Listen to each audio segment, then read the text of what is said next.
Bonjour. Salut Gaël. Bonjour Saverio, comment ça va? Bien et toi? Bah super.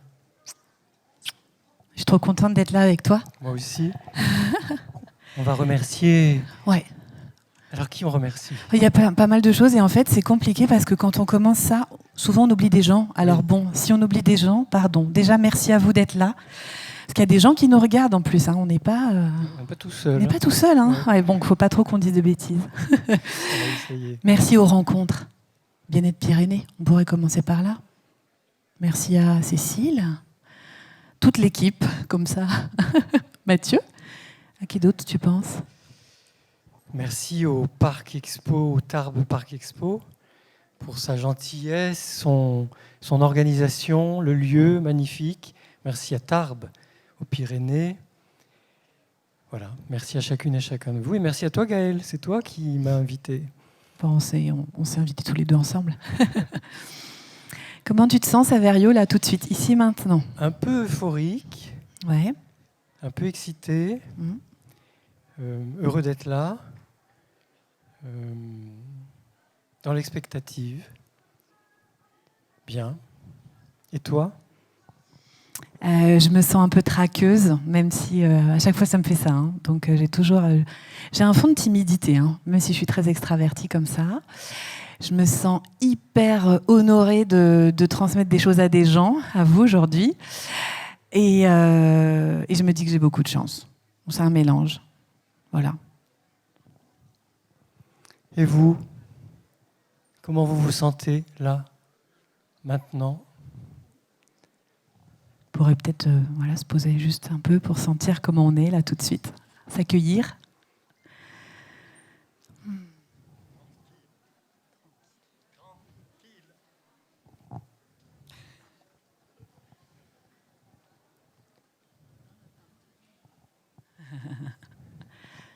Ouvrir son cœur, écouter ses intuitions. La sensibilité. Est-ce qu'on fait déjà un petit moment d'écoute? Alors, on n'est pas en cercle, on ne va pas pouvoir se donner la main, mais je vais vous faire un petit, je ne vais pas dire exercice, mais un petit moment d'écoute de soi et de ce qui se passe autour de soi. Donc pour celles et ceux qui le veulent, vous pouvez fermer les yeux.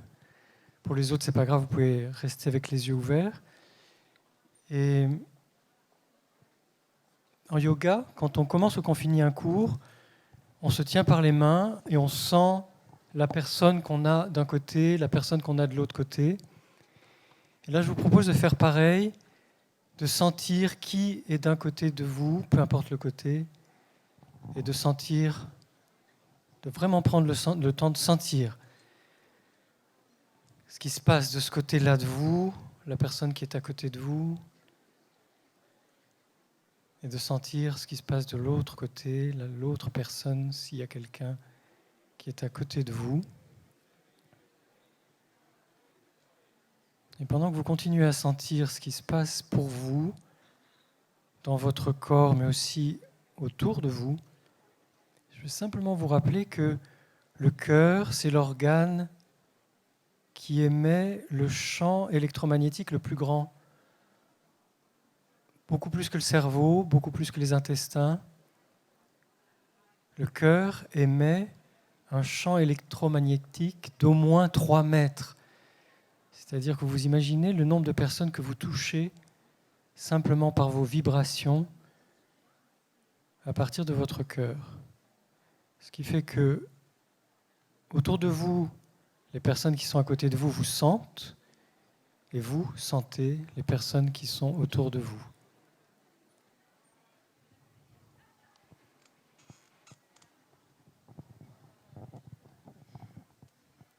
Et pour ouvrir le cœur, on pourrait aussi, moi j'aime bien ajouter cette image, tu sais, du soleil, hein, ou du soleil qui palpite comme un cœur, tu vois, un soleil qui s'ouvre et puis qui se rétracte. Et je trouve que c'est une jolie image, donc voilà, si elle vous parle, puisque oui, vous êtes dans une conférence en immersion, On vous avait pas prévenu, mais c'est bien aussi.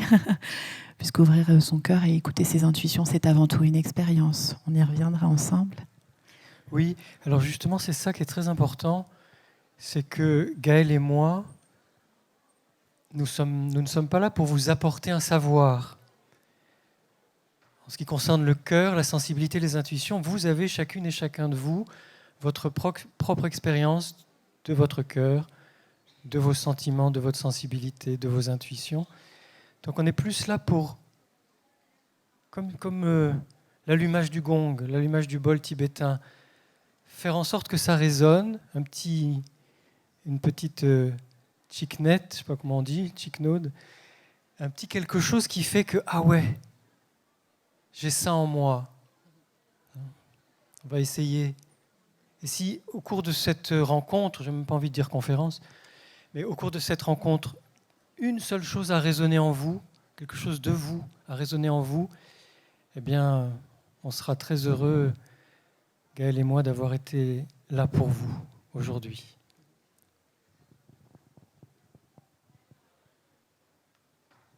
Donc ce soleil qui se rétracte, qui s'ouvre. Hein, donc on peut vraiment sentir la lumière qui part du cœur et puis qui irradie aussi. C'est un support. La visualisation, c'est quelque chose qu'on partage aussi, hein, qui peut être très très puissant pour allumer depuis l'intérieur en fait. Allumer vous savez, c'est un interrupteur. Clouc, switch on. Allumer le feu. On met le feu. On est un peu Johnny, nous deux. Ouais.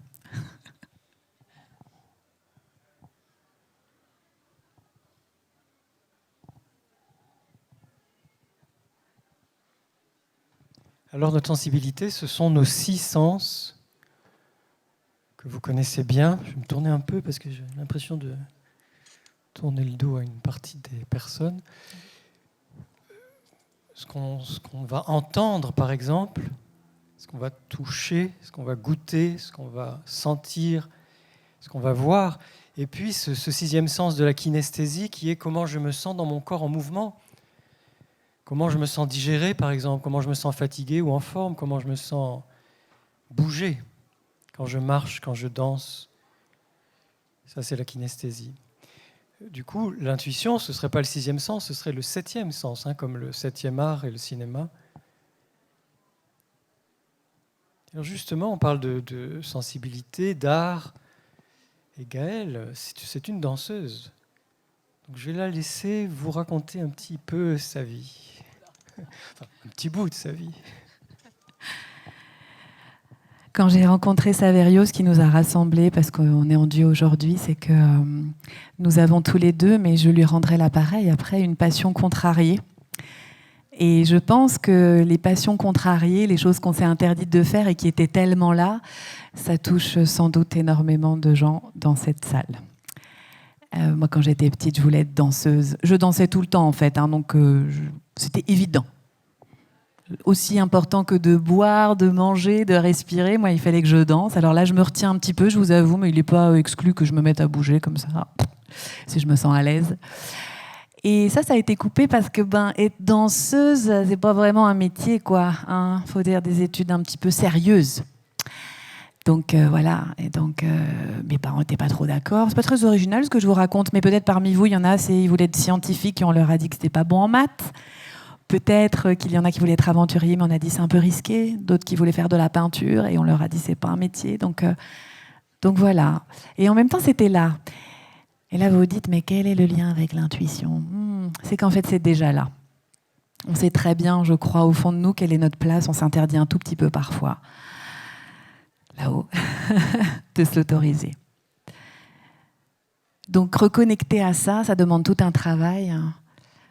Et ça a été vrai aussi pour toi, Saverio, avec la musique. Avec la musique, je me rends compte que j'ai oublié ta belle photo de danse. Attends, je vais la mettre, t'inquiète. Ouais, voilà, ça, je bouge. Ah, ouais. Pina Bausch. Voilà. Bon, je m'assois là, vas-y.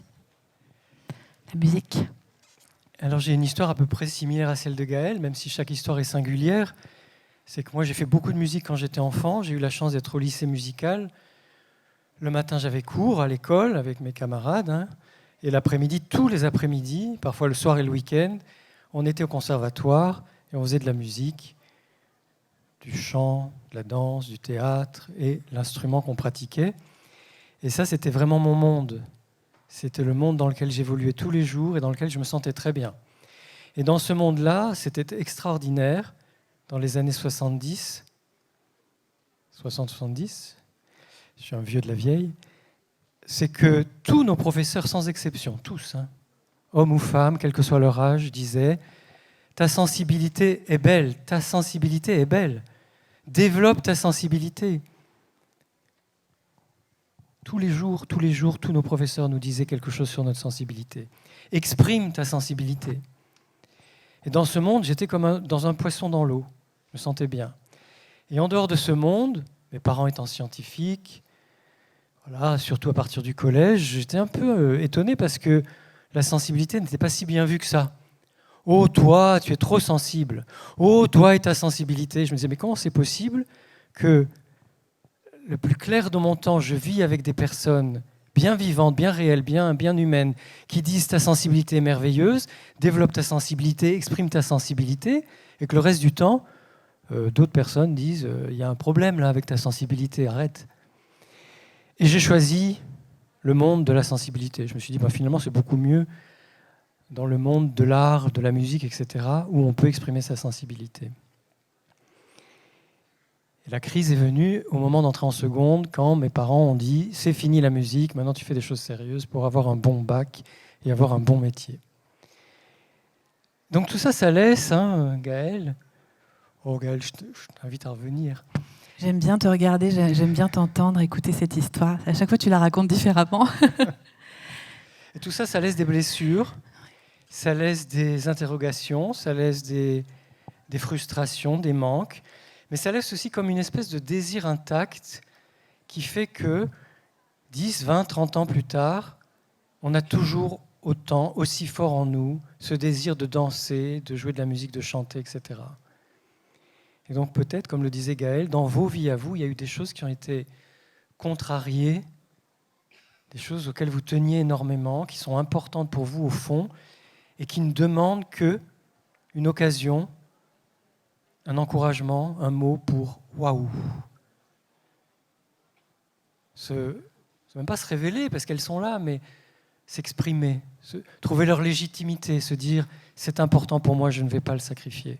Donc continue Gaëlle à danser, même en coulisses, et puis continuons à faire tout ce que nous aimons. Parce que quand nous écoutons notre cœur au fond de ce qui est important pour nous, c'est là que nous pouvons nous ouvrir à nos intuitions. Parce que je fais une précision très très importante, tout le monde, quel que soit son âge, a des intuitions. Il n'y a pas des personnes plus intuitives que d'autres. Ce qui va faire la différence, c'est que certaines personnes écoutent, accueillent et tiennent compte de leurs intuitions. Mais en fait, on peut toutes et tous accueillir, écouter, tenir compte de nos intuitions. Et d'ailleurs, si on va contre ça, le corps nous informe qu'on n'est pas au bon endroit. Je ne sais pas comment ça s'est passé pour toi, mais moi, ça a été ça. C'était un moment, le corps, il dit, mais je vais laisser tomber ce doctorat de lettres modernes parce que je ne veux pas être enseignante de lettres modernes. J'adore les profs, mais moi, ce n'était pas ma place. Et je vais tout lâcher, je vais aller avec les danseurs. Puis je vais devenir sophrologue et puis je vais faire une émission qui s'appelle Danser sa vie, tiens. Et ça, le corps, il le sait. Oui. Donc il y a comme ça cette idée qui fait son chemin, que le corps dit la vérité, que le corps ne ment pas, que le corps se souvient, que le corps nous donne les bonnes informations. Donc peut-être de revenir un instant à vous.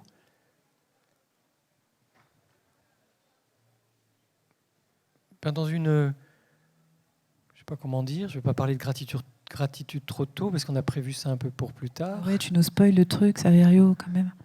C'est de se dire merci, merci, merci au fond de soi, ce corps-là, cette présence en nous, cette vie, tout ce que Tigrane a raconté tout à l'heure, je ne sais pas si vous étiez là, toutes ces choses extraordinaires que nous vivons à l'intérieur de nous, ou en relation avec la nature, avec les autres, avec les éléments, que tout ça est là, et que parfois on a simplement besoin de donner de l'espace et du temps à cette sagesse qui est en nous et qui nous veut le plus grand bien. Notre intuition nous veut le plus grand bien. Alors qu'est-ce que c'est que l'intuition ? C'est une connaissance nue du réel, c'est une connaissance immédiate du réel, qui ne passe ni par la logique, ni par la réflexion, ni par le savoir, ni par la rationalité, ni par tout ce qui est intellectuel. C'est direct. On pourrait peut-être te donner des exemples de ça ? C'est la partie un peu truc de la conférence. C'est quoi l'intuition, hein, c'est ça ? Une expérience directe du réel. Une expérience directe du réel, c'est-à-dire que les scientifiques distinguent 5 formes d'intuition. La première forme d'intuition s'appelle l'intuition instinctive. Vous êtes dans une nouvelle situation, dans du jamais vu pour vous, et pourtant, vous allez découvrir spontanément, intuitivement, comment vous débrouiller dans cette situation. Est-ce que tu as un exemple à nous donner ? Je pense. Se débrouiller intuitivement dans une situation. Je pense à des choses professionnelles, moi, tu vois. Le projet, tu as le choix entre 2 projets. Et ça coince d'un côté, en même temps, ça te rapporte peut-être plus. Tu vois, il y a quelque chose qui est rassurant, qui apporte de la sécurité. Et en même temps, tu vois, moi, j'aime bien faire ce geste, donc j'ai écrit première possibilité, tu vois, même sur un post-it. Je me positionne et je me demande, OK, comment je ressens ? Alors même si elle m'apporte beaucoup de sécurité, beaucoup de visibilité, je sais pas quoi, il y a un truc, il y a le ventre qui, tu vois, qui coince. Je vais vers l'autre comme ça, et puis là c'est plus fluide. Et en fait, ça m'a beaucoup aidé à me sortir de situations. J'espère que ça répond à ta question, mais en tout cas, c'est ça qui m'est venu, moi. Tout à fait, tout à fait. C'est une très bonne idée. La deuxième forme d'intuition s'appelle l'intuition mémorielle. C'est-à-dire que depuis notre vie intra-utérine, surtout la fin de notre vie intra-utérine, nous vivons ce genre de situations nouvelles dans lesquelles nous trouvons des réponses. Ce qui fait que dans la vie courante, que ce soit pour conduire, pour nous laver les dents, pour faire la cuisine, pour travailler, etc., nous avons toutes sortes de réponses qui viennent de notre mémoire, mais qui ne sont pas réfléchies, et c'est aussi de l'intuition. C'est-à-dire que tout ce que nous faisons machinalement, de façon hypnotique ou automatique, vient de cette mémoire intuitive, de cette intuition inconsciente. Et il y a une troisième forme qu'on oublie souvent, mais qui est importante pour nous toutes et nous tous. Vous êtes dans les transports en commun ou dans la rue et vous sentez quelqu'un vous regarder. Vous vous tournez et effectivement quelqu'un vous regarde. C'est-à-dire que nous pouvons sentir des choses sans pouvoir les observer. Par exemple, je suis là dans une pièce qui est fermée, je ne peux pas savoir le temps qu'il fait dehors. Alors à Tarbes, il fait toujours beau, c'est sûr, mais imaginons qu'on soit à Paris. Eh bien, je me dis, il est en train de pleuvoir. Pourtant, je ne le sais pas. Et quand je sors, je me rends compte qu'il pleut. Ça, c'est de l'intuition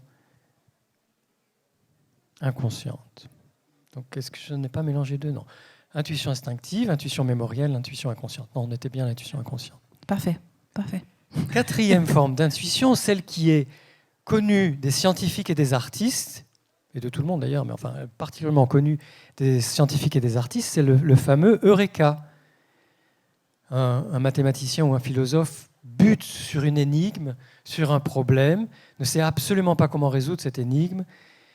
Ça lui prend des semaines, et un jour sous la douche, ou en se promenant, ou en se réveillant le matin, pof, Eureka, il ou elle a la solution. C'est de l'intuition, qu'on appelle métacognitive, enfin que le scientifique appelle métacognitive. Est-ce que tu as un... Oui ? Je me revois devant mon évier en train de faire la vaisselle. Parce que oui, ça peut venir dans des situations très très concrètes, comme ça on est d'accord, hein, ouais.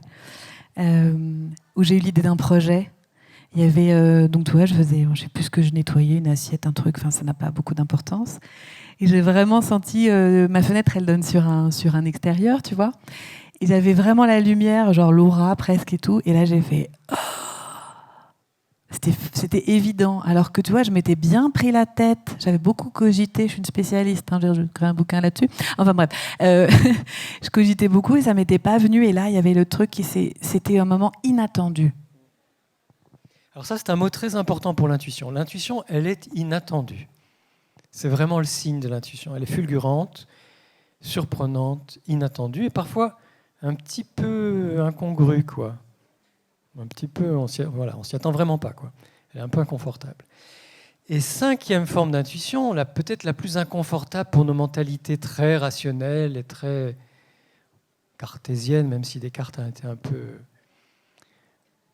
mal compris parfois, hein, ou en tout cas exagéré, c'est la précognition, les prémonitions, les pressentiments, la télépathie.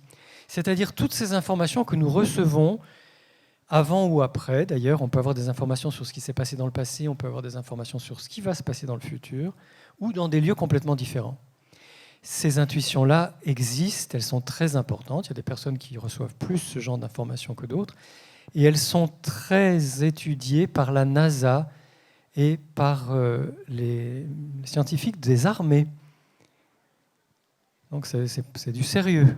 Même si ça peut nous paraître comme ça un peu loufoque, ça a fait partir beaucoup de personnes quand je me suis mis à parler de prémonition et de pressentiment, mais c'est du sérieux aussi. Donc ça, c'est de l'intuition. Est-ce que tu as eu une prémonition, un pressentiment ou une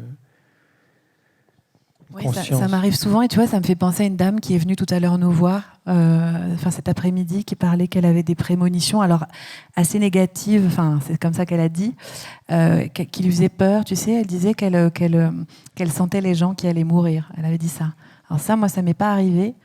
En revanche, ça m'arrive très souvent de me connecter à une personne, un ami, où je me dis, tiens, de cœur à cœur, c'est un truc du cœur encore, et il m'appelle, ou elle m'appelle. Ça m'arrive tout le temps. Tout le temps. Et ça, c'est un très bon exemple parce que justement, ça fait le lien entre le cœur et les intuitions. Où quand on pense à quelqu'un qu'on aime, qu'on apprécie, qui est important pour nous, cette personne pense à nous aussi, ou nous appelle, nous envoie un texto, etc. C'est vraiment de la communication à distance, par le biais d'ondes, hein, de vibrations. Et c'est assez bluffant. Et pourtant, nous en avons toutes et tous, ou quasiment toutes et tous, fait l'expérience un jour.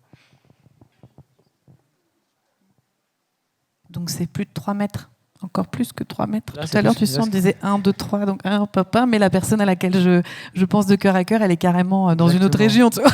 Exactement. Alors peut-être que ce serait bien qu'on vous parle de tout ce qui favorise, non pas les intuitions, puisqu'elles sont là, ces informations directes, immédiates sur le réel, mais comment les accueillir, ou qu'est-ce qui fait qu'on peut les écouter mieux.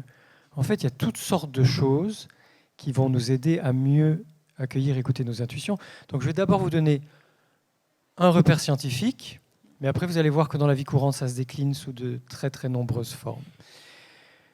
Alors déjà, 2 repères scientifiques. Déjà, suivant les études, les scientifiques vont dire que le centre de l'intuition, c'est le cerveau reptilien qui est dans notre tronc cérébral derrière le crâne.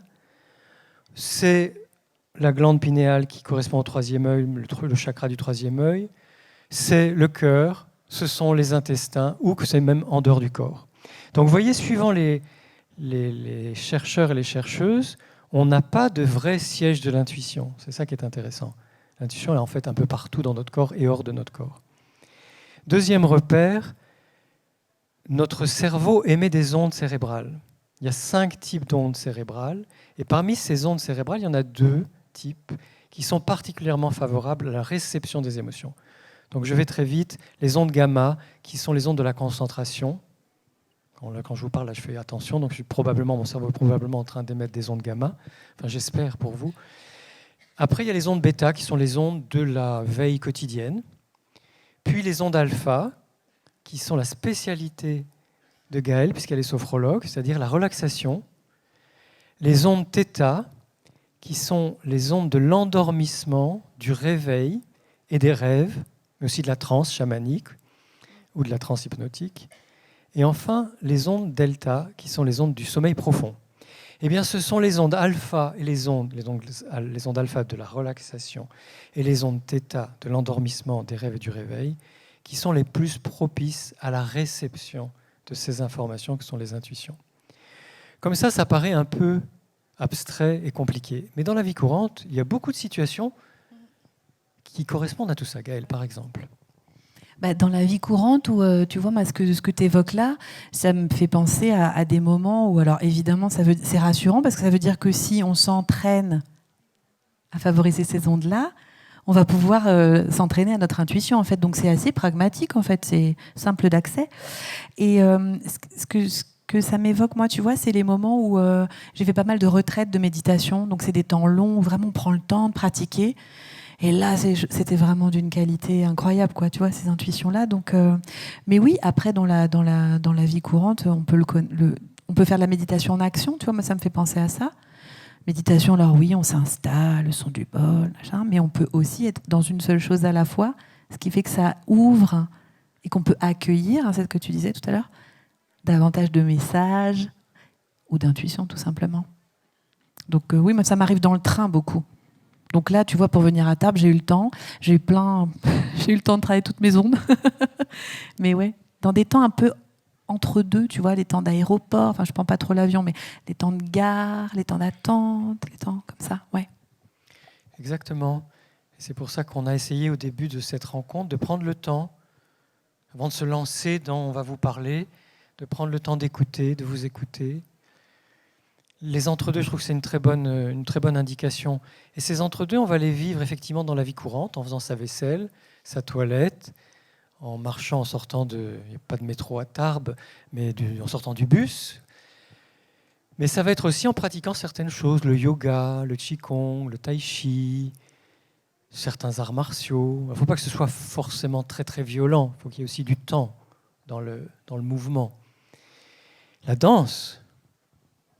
La danse. Et toi, comment tu fais d'ailleurs? C'est quoi tes pratiques préférées pour ça? Alors, Parce qu'on vous demande de réfléchir au vôtre, hein, bien sûr. Mais... Voilà, c'est ce qui vous aide à être dans cette disponibilité. Moi, j'aime beaucoup la nature. Donc la marche en forêt, la marche au bord de l'eau, la marche dans l'eau. Écouter de l'eau qui coule. Bon, j'aime beaucoup le qigong et le yoga aussi. Nager.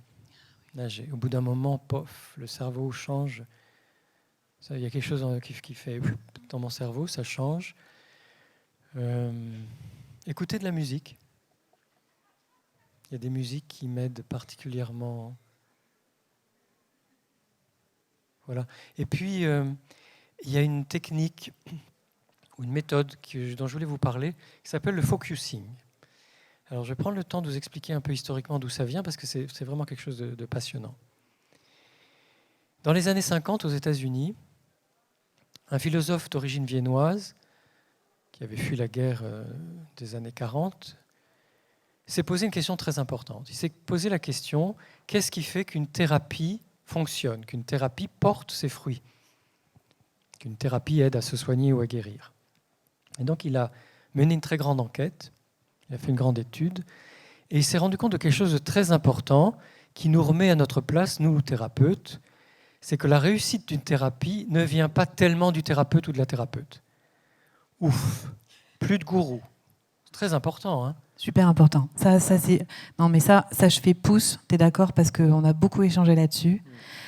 Même dans les pratiques complémentaires, on garde notre libre arbitre. C'est le moment un peu punchline. Non, mais moi, je suis au taquet là-dessus, de toute façon. Notre libre arbitre, notre liberté d'action et notre autonomie. Pardon. Très bien, Gaëlle, merci. C'est très important. Non, c'est vrai, c'est très important. Donc, pas de gourou, pas de super thérapeute, super cher, superstar. Non, ça ne sert à rien du tout. Ce qui compte, c'est que la personne qui vient en thérapie fasse des pauses. Qu'est-ce que ça veut dire? Qu'elle ne soit pas tout le temps dans le discours, elle parle. Quand je dis elle, c'est il ou elle, hein, homme ou femme. Mais que de temps en temps, assez souvent d'ailleurs dans la séance, elle sente dans son corps, là, comment ça se passe, comment ça résonne, qu'est-ce que ça veut dire, quelles sont les sensations, quelle est la sensation corporelle, comment ça se manifeste, quelle saveur ça a. Et que ce va-et-vient entre j'exprime quelque chose de mon histoire ou de mon vécu, et je ressens en moi comment ça résonne, et qu'est-ce que ça fait au niveau de mon corps, et quelles sont les sensations. Puis après, je vais remonter à une prise de conscience, et je confirme cette prise de conscience par des sensations, ce va-et-vient, c'est ça, quelle que soit la méthode que vous choisirez pour votre thérapie. Ça veut dire qu'il n'y a pas de méthode meilleure qu'une autre, je suis désolé. C'est ça qui fait que vous allez progresser, vous soigner, voire guérir si vous avez besoin de guérir. Donc ce monsieur, très humblement, parce que c'était vraiment un homme d'une immense modestie, s'est dit, bon, alors je vais essayer d'expliquer ce que c'est. Et il a appelé ça le focusing, comme le photographe qui met au point l'image de son appareil photo. Donc on fait des pauses pour mettre au point la conscience que nous avons de nos sensations dans notre corps par rapport à ce que nous disons, ce que nous pensons. Et ce sont ces va-et-vient qui vont être efficaces. Et ça, c'est fondamental pour l'écoute de nos intuitions. C'est-à-dire, si je suis capable de prendre ce temps d'écoute de mon corps, de là où j'en suis, c'est pour ça qu'on a commencé par la météo, pas simplement pour vous dire comment on allait, mais parce que c'est un exercice qu'on essaie de pratiquer souvent, chaque fois qu'on se parle, chaque fois qu'on le fait, pour savoir où on en est. Et si on est fatigué, si on ne va pas bien, si on est découragé, mais au moins on sait où on en est. Donc ça permet de s'ajuster à soi-même et à l'autre, et cette écoute de soi, qui permet l'écoute de l'autre bien sûr, va permettre d'accueillir nos intuitions et, chose très importante, puisque nous ne sommes pas seuls sur Terre, d'écouter les intuitions des autres, parce que c'est parfois l'intuition de l'autre qui va m'aider. Oui. Et l'intégration, tu vois, moi j'ai envie de rebondir là-dessus. C'est vrai que dans le quotidien de mon cabinet, par exemple, je reçois pas mal de gens qui, alors je sais pas si c'est, tu vois, souvent on attire aussi des choses qui résonnent, qui vibrent pour nous, qui ont beaucoup d'éléments sur la compréhension du pourquoi. Tu vois, ils savent pourquoi il y a eu ça, papa, maman, frère, sœur, voilà. Mais c'est pas descendu dans le corps. Donc ça change rien en fait dans ton expérience. Et ce que tu dis, c'est ça, c'est les pas de côté qu'on peut faire le temps de... C'est que ça s'intègre, ça s'imprègne et que du coup on change pour de vrai. Tu vois ? Et les intuitions, c'est pareil. C'est-à-dire que du coup, si on les laisse pas se déposer, on va pas pouvoir les suivre et donc agir. Parce que c'est ça aussi après. Suivre ses intuitions, c'est poser des actions qui ont du sens pour nous. Oui, parce que l'intuition, elle arrive, on l'écoute ou pas, on l'accueille ou pas. Et puis après, on a besoin de cette créativité pour passer de l'intuition à l'action. Qu'est-ce que je fais de l'intuition ? Et l'intuition, contrairement à... Oh, je vais oser le dire, Gaël. Contrairement à ce que pourrait laisser penser certaines façons de pratiquer la numérologie, surtout la numérologie, ou parfois l'astrologie. Ou d'autres techniques. Ou d'autres techniques. Mais ce que pourrait laisser penser certaines... Ce que pourrait laisser croire certaines approches un peu magiques. J'aime beaucoup la magie, donc il n'y a pas de problème avec ça, et j'adore le chamanisme et tout ça. Mais parfois, du point de vue marketing, on nous fait croire que, pof, on donne sa date de naissance et ça y est, on a trouvé la solution. Et bien là, vous vous rendez compte que notre démarche, ce qu'on vous propose, et surtout ce que propose le processus de l'intuition, c'est que ça va partir de vous, ça va partir du réel, ça va partir de quelque chose d'inouï, de nouveau, de surprenant, de dérangeant, d'inconfortable, et qu'on a aussi un chemin à faire avec ça, et que ce chemin à faire, il est créatif. C'est pas du donner tout cuit. Parce que c'est facile quand c'est du donner tout cuit, on dit tiens, j'ai la solution. Là, il y a quelque chose de notre propre vie, de notre propre humanité, de notre propre singularité, de notre propre personnalité, qui va être mis en jeu dans cette créativité que je déploie pour vivre mes intuitions et les mettre en action. Oui, ça me fait évoquer les chemins de traverse, les chemins les moins fréquentés. Parfois, on est quand même obligé de passer par là. Alors après, tu vois, moi, j'adore tirer les cartes. J'adore les oracles, en fait. Enfin, tu vois, il y en a que j'aime bien, il y en a que j'aime moins. Mais bon, ça, on en discutera après, si vous voulez, c'est autre chose. Mais par contre, il il ne détermine en rien, et ça je fais vraiment gaffe parce que c'est tentant aussi, hein. Tu te dis alors attends, là, est-ce que je vais faire ce truc, qu'est-ce qu'elle va me dire la carte? Si tu suis sans te dire que tu as encore ton libre arbitre, c'est compliqué, mais ça peut être aussi suivre un chemin le moins fréquenté, tirer une carte et se dire tiens, j'ai tiré par exemple, je sais plus, un jour j'avais tiré une carte d'un oracle que j'aime beaucoup qui me disait comment c'était accueillir l'incertitude, un truc comme ça. Et je me suis dit, et si je me laissais porter par ça, qu'est-ce qui va se passer? Mais en aucun cas, j'ai laissé la carte décider pour moi. Tu vois, mais c'est pas évident à faire, hein, parce qu'on essaie tentant d'y aller. Dans notre cerveau, il aime bien. Hein, la route qu'on connaît, on y va, poup, pilote automatique. Tu vois. Et ça rejoint la question des synchronicités qui sont liées aux intuitions. C'est-à-dire que Jung dit bien, lui qui a découvert, en tout cas qui a donné ce mot aux coïncidences, Jung dit bien que ce sont les synchronicités sont des coïncidences qui ont du sens pour nous, des coïncidences qui ont du sens pour la personne qui les perçoit. C'est pas un truc tombé du ciel. Et quand je dis ça, j'ai vraiment une vie spirituelle, c'est-à-dire que je ne dénigre pas ce qui est spirituel, ce qui est de l'ordre de l'invisible, ce qui est de l'ordre du subtil, etc. Mais dans l'intuition et la synchronicité, il y a quelque chose qui est aussi de ma participation. Quelle est la lecture que j'en fais? Comment j'utilise ce signe pour confirmer mon désir, mon projet, ou au contraire me dire attention, là, il faut peut-être que je fasse autrement, que je fasse ce pas de côté, ou que je fasse un petit détour. Et donc c'est pareil, c'est-à-dire que je prends, même si c'est un micro-risque, je prends ce petit risque de donner du sens à mes intuitions ou à mes synchronicités pour en faire quelque chose. Et si je me trompe, autre chose très importante concernant l'intuition, si je me trompe, ça n'est pas grave.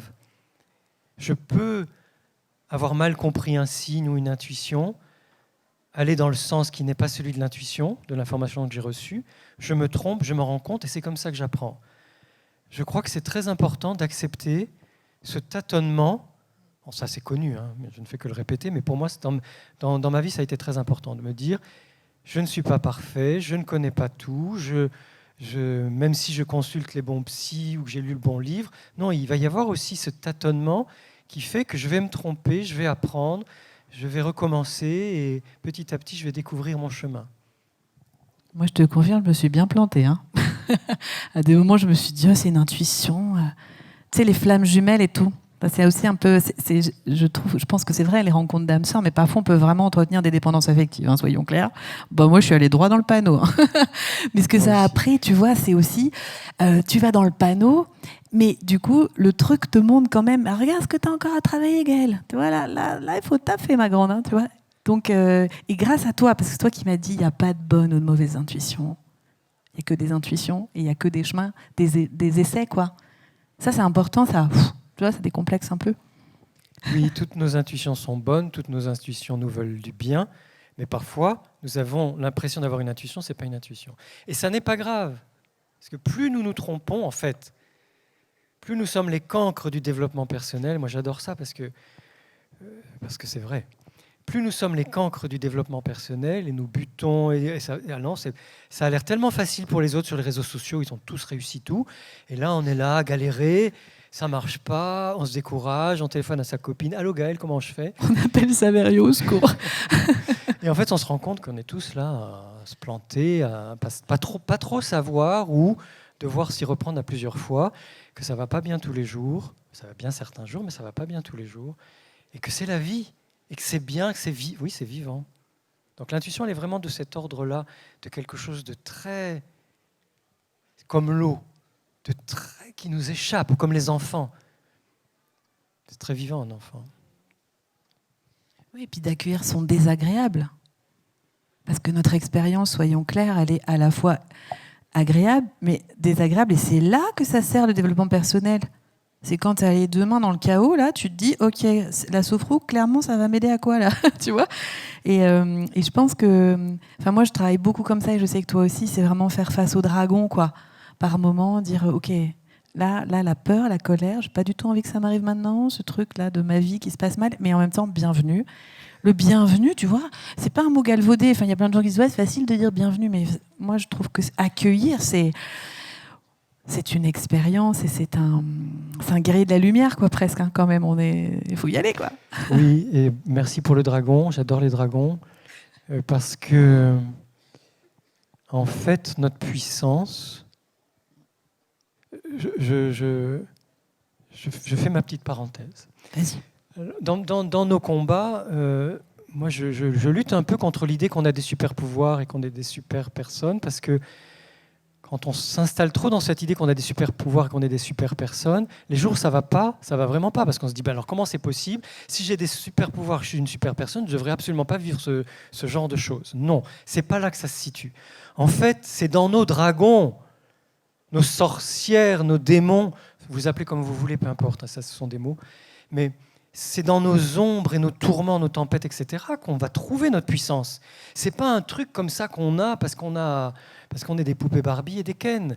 C'est En même temps, aujourd'hui, excuse-moi, mais on a fait fort, hein, parce que toi, tu es en bleu, moi, je suis en rose. Alors là, heureusement, je ne suis pas blonde. Parce que là, franchement, avec les talons et tout, c'était mort, Saverio. La prochaine fois, on réfléchit différemment, on va faire autrement. Mais cette robe est très belle, c'est Andrei qui l'a fait. Voilà, je l'adore. Merci, Andrei. Voilà. Andrei Bedelka qui est là, styliste et couturier. Donc c'est vraiment, merci Gaël, c'est vraiment dans nos dragons, dans nos tourments, dans nos ouragans, dans nos moments difficiles qu'on va trouver cette puissance. Et qu'on ne savait pas qu'on l'avait. C'est pas un truc, regardez-moi comme je suis beau, comme je suis belle, et je fais ma photo sur les réseaux sociaux. C'est dans mon fort intérieur, dans mon cœur, justement, j'ai vécu cette épreuve, ou cette difficulté, peu importe, et j'ai senti en moi, au moment le plus critique parfois, que j'avais cette puissance, que j'avais cette force, que j'avais cette capacité à émerger de la difficulté. Et que même si j'aime pas ce dragon en moi, ou cette ombre en moi, finalement, c'est peut-être moins grave que ce que je croyais, et ça peut me donner la force, ou ça peut me donner la possibilité, la capacité à être encore plus moi-même et être encore plus en vie. Donc on ne va pas vous saouler, on va vous laisser la possibilité de poser des questions. Pourquoi Astérix et Obélix? J'adore les bandes dessinées. Oui, pourquoi? C'est festif parce que tu vois, il y a aussi ça. Rebrancher la prise de joie, on aime bien dire ça. Et ce que tu dis aussi, c'est déculpabiliser, parce que le fait que le développement personnel se développe, c'est super, mais parfois ça peut aussi donner lieu à la culpabilité de se dire « Purée, j'ai tous les outils, je ne suis pas foutu de gérer la situation, tu vois ?» Alors que, en fait, c'est OK de ne pas gérer, c'est OK de s'abandonner, c'est OK de se laisser traverser. Et voilà. En fait, c'est OK de vivre, quoi. Non, mais en fait, la conclusion de la conférence, c'est OK de vivre. Et c'est une punchline de dingue. Il faut de la tendresse, il faut de la douceur. Tu y vas? Ah oui, tu veux? On se tape le petit kiff de faire ça? Parce que Gaëlle, elle chante très très bien. Non, mais on chante beaucoup ensemble. Excusez-nous, c'est notre petit moment à nous, parce que quand on se voit, on fait tout le temps ça. Je vais danser aussi. Attends, je vais pas de là. On peut vivre sans richesse, presque sans le sou. Des seigneurs et des princesses, il y en a plus beaucoup. Mais vivre sans tendresse, on ne le pourrait pas. Non, non, non, non, on ne le pourrait pas. Bon, voilà, on s'est fait notre petit kiff, alors on a très très envie de vous entendre maintenant. Est-ce qu'il y a des questions, des partages sur vos intuitions, sur des compléments d'information peut-être? Je crois qu'il y a un micro avec la divine Cécile qui peut circuler. Ah oui, très beau, cette révérence. Et merci à Cécile. Et merci infiniment. Pour tout ce que tu fais. Ouais, carrément, sans toi, ce ne serait pas possible. Si vous avez envie de chanter aussi, c'est possible. C'est open, là. On a été hyper clair. Ah, levez bien haut la main pour qu'on voit. T'es sûr? Je n'ai pas mes lunettes en même temps. Questions, témoignages, contradictions, chansons, blagues, tout ce que vous voulez. Bonjour. Bonjour. Merci, je vous ai rejoint au moment de la chanson, j'ai trouvé ça super sympa. Je crois que l'intuition, c'est quand on arrête d'écouter la tête et qu'on est juste dans le cœur et dans les sensations, il me semble. En tout cas, c'est de mon expérience particulière et j'aimerais bien que vous me disiez si vous êtes d'accord avec ça.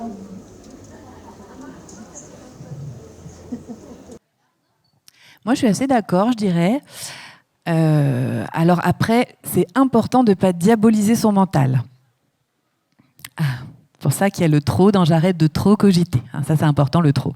Parce qu'en fait, on a aussi... Je pense que si on n'est que dans les sensations et que tout le temps dans le cœur, vraiment de manière extrême, je pense qu'on peut faire aussi beaucoup de bêtises. Donc je dirais... Moi, je suis pour la voie du milieu. Mais par contre, c'est vrai que notre mental, il va nous faire passer par des chemins que l'on connaît. Il va nous donner les peurs. Il va nous donner les croyances limitantes. Tu peux pas danser parce que t'as pas le corps d'une danseuse. Pas mal ça comme croyance limitante. Bref, donc oui, je dirais que c'est une harmonie entre les deux, c'est un partenariat et que c'est réapprendre à se poser la question. Tout à l'heure, je disais pour le choix de deux possibilités, on peut faire le pour et le contre dans des choix. Ce serait bien si je faisais ça parce que clac, clac, clac, clac, clac, clac. Moi, je suis avec un conjoint qui fait tout le temps ça, il fait des tableaux, c'est trop bien. Tuk, tuk, tuk, tuk. Et après, se poser aussi la question depuis le corps et voir les deux ensemble. Pour moi, ça doit danser ensemble. Ce serait ma réponse. Merci pour la question, merci pour la réponse. Je suis d'accord avec la question et votre point de vue, je suis d'accord avec la réponse. Parce que moi, j'aurais eu tendance, sans diaboliser le mental, mais j'aurais eu tendance à pencher un peu de ce côté-là en disant oui, les intuitions, c'est quand on laisse le mental tranquille et qu'on est dans notre corps et simplement pour la petite histoire, parce que c'est intéressant aussi de parler d'où on vient. J'ai des parents très intellectuels qui sont des scientifiques de sciences dures, qui sont rationnels, rationalistes, etc. Et donc, j'ai été éduqué dans cette voie du mental tout-puissant. Ce qui fait que maintenant, j'ai mis tellement longtemps à me extirper de ce truc que moi, j'ai tendance à inciter beaucoup sur le corps, les sensations, etc. Mais merci Gaël, tu as mis la balance au milieu. Merci.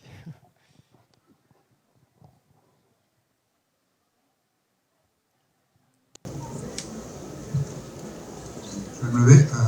Bonjour, merci pour votre conférence. Et en fait, j'ai eu l'intuition de venir. Voilà. En fait, vous êtes une synchronicité parce que en fait, vous représentez la danse et la musique. Et c'est mes passions. Je ne sais pas, vous avez dit un mot, c'était une passion. Pas refoulée, mais contrariée. Voilà. Contrarié, ouais, voilà. Complètement. Donc, je suis complètement dans le sujet. Voilà. Merci d'avoir été en représentation. Et en fait, je me suis retrouvé à cet endroit-là aujourd'hui, en face de vous, qui représentait ce que je viens de vous exprimer. Et là, quelle est votre émotion? Parce que moi, je sens une émotion. C'est ce que vous avez expliqué, c'est-à-dire qu'on ne suit pas son intuition, forcément. Notamment parce que moi, c'était plus la musique, parce que la langue, je préférais la regarder. Voilà. Mais bon, la musique fait danser, donc ça, c'est toujours bien. Et que, en fait, moi, j'ai encore du bout de chemin à faire pour arriver à exploser la musique. Voilà. Moi, j'ai envie de vous répondre merci beaucoup, c'est très courageux et en même temps, c'est déjà que le chemin il est en route, donc bravo. Moi, j'aurais tendance à vous dire, par exemple, au moment, je ne sais pas si vous êtes musicien ou si vous faites des compos, enfin peu importe, mais au moment où vous sentez que vous devez vous lancer, je vous inviterai à noter tout ce qui vient, vous savez, les pensées comme des pop-up, là, qu'on n'a rien demandé, et de voir quel est votre système de croyances limitantes, et de trouver un système de croyances de remplacement, et d'essayer de voir ce que ça donne. Il a exprimé, parce qu'il a exprimé la musique et la sensibilité. Donc c'est celle-là, c'est la sensibilité qui est pas... qui est difficile à exprimer. Puisque en fait, en fonction de l'endroit où on se trouve, on peut, quand on est avec des musiciens ou avec des gens qui comprennent, et on ne peut pas quand on n'est pas au bon endroit. Voilà. Et que c'est justement quelque chose à étouffer. Voilà. Ça, c'est très très important. Quel est votre prénom? Christophe. Déjà, Christophe, je vous propose de vous serrer dans mes bras après la conférence. Donc, il n'y a pas Kama qui serre dans ses bras. nous serrons aussi dans nos bras. Non, mais parce que c'est important, c'est-à-dire que je pense que il y a des rencontres d'âme, il y a des rencontres d'histoire, il y a des rencontres de cheminement, il y a des rencontres de combat. Et pour nous les hommes, il y a un combat majeur à mener. Et je vais être un peu lyrique, ça m'arrive. C'est un combat majeur à livrer pour sauver l'humanité. Et ce combat majeur pour les hommes, c'est d'accepter leur sensibilité et de faire en sorte que nos camarades, nos frères hommes, acceptent et accueillent leur sensibilité et puissent l'exprimer. Parce que je pense que ça peut sauver la planète. Ça peut résoudre les conflits armés, ça peut changer la donne climatique, ça peut changer la donne économique. C'est-à-dire qu'à partir du moment où les hommes accepteront tous d'exprimer leur sensibilité, je vous assure que la politique sera différente. Et l'éducation sera différente. Et les pères seront différents avec leurs fils. Concernant la musique, faites-le pour vous. Oui, mais je sais que c'est pas que pour moi. Voilà. Et après, Mais d'abord, comme je sais plus qui a dit ça, mais le but de la vie, c'est de trouver son don, et après, c'est de le partager. Oui, ce que je veux dire, c'est que la première étape, c'est de faire pour soi. Et après, on peut partager avec les autres. Voilà. Et je vais rebondir sur le mot représentation, parce que Gaël et moi, nous sommes très timides, et être sur scène face à vous, ça n'est pas facile. Mais c'est le propos, c'est l'occasion d'être ensemble en fait. Voilà. Donc merci à vous d'être là et de nous écouter. Et je voudrais bien rajouter une notion par rapport à ce que tu dis, la sensibilité. Moi, je rajouterais bien la vulnérabilité masculine en l'occurrence, parce qu'on était sur cette thématique. Et je crois que ça, moi, je suis très optimiste parce que je vois le nombre de consultations avec les hommes augmenter dans mon cabinet. Je vois qu'il y avait beaucoup d'hommes dans ce salon aussi. Et je me dis qu'on parle beaucoup de... Et moi, la première, de rétablir l'égalité homme-femme, mais je pense aussi que parfois, pour certains hommes, c'est aussi d'accueillir leur partie. Alors, je vais faire des gros trucs, mais leur partie féminine, leur partie est vulnérable parce que c'est beau. Et parce que c'est un super pouvoir, la sensibilité. Enfin, pas super pouvoir, parce qu'on a dit, mais en tout cas, c'est une qualité. Et pour la musique, oui, faites-le d'abord pour vous, mais ce serait tellement dommage de priver l'humanité de votre don. Moi, ça m'a aidé. Vous savez, l'histoire de la danser sa vie, j'en ai fait une conférence sur scène. Ça a été le moment le plus douloureux de ma vie parce qu'il fallait que j'ose poser cette petite fille devant tout le monde. Donc c'est pour ça que j'étais avec mes gros jupons ou avec mes jolies robes parce que ça m'aide en fait, juste parce que je suis timide aussi. Mais je me suis dit, ça va sans doute allumer des lumières chez des gens. Si je suis authentique dans mon histoire, peut-être qu'il y a des gens qui vont m'entendre et qui vont se dire mais si elle l'a fait, elle a rien de spécial cette femme, elle est juste normale quoi. Donc moi aussi je peux le faire. Et vous n'avez pas idée. Et nous encore on est étonnés du nombre de gens chez qui ça peut faire des switches. Et c'est pour ça qu'on ose affronter, qu'on danse la salsa avant de monter sur scène parce qu'on a la trouille de fou. Voilà. Donc si vous pouvez le faire, vous allez aider des tas de gens. Donc go. En fait, j'ai une fille qui a 15 ans et qui a des qualités de danseuse, mais qui ne veut pas les voir. Donc je sais qu'il y aura peut-être ce travail à faire, justement, notamment par rapport à ce que vous disiez par rapport au corps, parce qu'elle ne se trouve pas le corps de danseuse. Voilà. Et puis après, s'exposer, c'est se mettre à nu. Donc c'est peut-être ce qui est le plus difficile. Quoi. Ça s'apprend aussi. Et puis votre fille, si elle vous voit faire, votre exemplarité va lui donner envie. En fait, parfois, c'est juste ça. Vous savez, sur ce salon, par exemple, moi j'interviens avec plusieurs casquettes. Alors pareil, on s'est dit, mais c'est qui cette fille? Elle fait sophrologue, elle est journaliste, elle écrit des livres, elle doit pas faire les choses très correctement. Maintenant, j'assume complètement ces multicasquettes parce que je pense que c'est toute une essence de la même chose et qu'en autorisant ça, genre en chantant devant vous aujourd'hui, je me dis qu'il y a peut-être des gens qui vont se dire, bah si elle le fait, on peut y aller aussi. Et toi aussi, Saverio, le fait que tu oses des choses, que tu sois un musicien de l'âme, en fait, tu as réussi à être un musicien, quoi. Voilà. Merci. On a encore le temps pour une ou deux questions, je pense.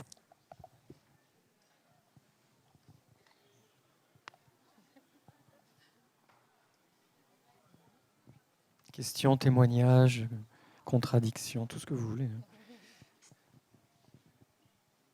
Oui, c'est important les contradictions parce que moi, je suis né je suis né dans les années 60 et j'ai donc eu la chance de connaître une époque de débat. Quand j'étais enfant et adolescent, il y avait du débat partout. Les gens n'étaient pas d'accord entre eux. Parfois, les voix haussaient, les gens haussaient le ton, mais toutes les idées étaient mises en débat. Et c'était fabuleux pour moi, enfant et adolescent, de voir « Waouh !» Ils peuvent avoir des opinions aussi différentes que ça, et ils se parlent, ils ne se fâchent pas très longtemps, ou pas du tout d'ailleurs. Ils disent ce qu'ils pensent, ce qu'ils veulent, comment ils voient le monde, ce qu'ils voudraient. Et il y avait du débat, c'était extraordinaire. Et je pense qu'une des difficultés que nous avons à trop vouloir être bien, poli, correct, positif, ceci, cela, c'est que nous n'osons plus la contradiction. Peut-être qu'il y a des choses que j'ai dites qui vous hérissent ou qui ne vous correspondent pas ou qui vous... Voilà, donc surtout dites-le, c'est intéressant pour tout le monde.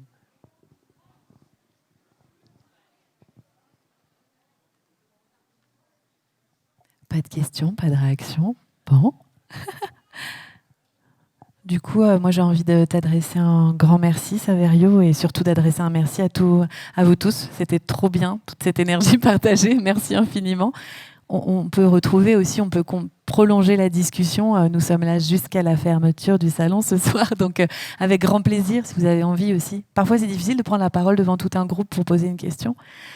Donc, merci infiniment à vous tous. Merci, vraiment. Merci beaucoup. Merci. Et gratuit pour qui veut.